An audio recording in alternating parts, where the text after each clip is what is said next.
Kipindi Jitegemee ni kipindi ambacho tulifanya chini ama tunafanya chini ya ushirikiano na BBC Media Action na vile vile Global Labour Program ambao ndo wathamini wa kipindi hiki, na ni kipindi ambacho kimeangazia haki za ajira katika jamii, lakini tuliegemea sana jamii ya walio na ulemavu na vile vile akina mama.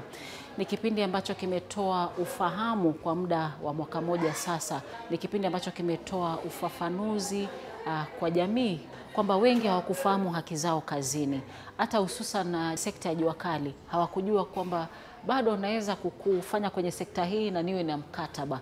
Vile vile ni kipindi ambacho naweza kusema kimewafahamisha na kuwapa haki zao jamii walio na ulemavu. Wengi hawakufahamu kwamba licha ya hali yangu ninaweza kudai haki yangu, na naweza kusema ndio kimekuwa na kikifuatiliwa kutokana na zile jumbe ambazo zimeweza kuwasilishwa, linakuonyesha hitaji la kupata msukumo wa kipindi hiki na kuendeleza vipindi hivi. Jambo msikilizaji na mtazamaji, na karibu kwa kipindi Jitegemee. Nafurahi kwamba tuliweza kushirikisha kipindi hiki katika kongamano la moja kwa moja, vile tuliita town hall kwa kimombo, na napenda kwamba tulipata mchango wa moja kwa moja kwa wale ambao waliweza kujumuika.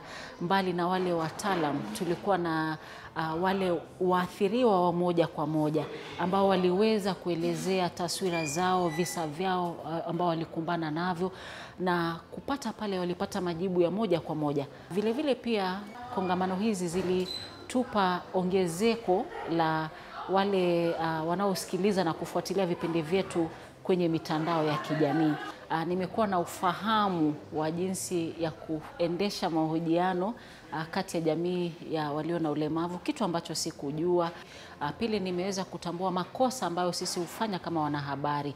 Mara nyingi, kwa mfano, jamii ya wale ambao hawana uwezo wa kusikia, tumekuwa tukitegemea sana kwa wale tunawaita wafasiri wa lugha ya ishara, kwamba unamwangalia yule badala ya kumzungumzia yule ambaye unahoji. Pia tumejua jinsi ya kuwaita, hususan wahariri wetu wakuu, unapata anasema persons living with disability, lakini tumefahamu wanaitwa tu persons with disability. Kwa Kiswahili tunasema watu walio na ulemavu.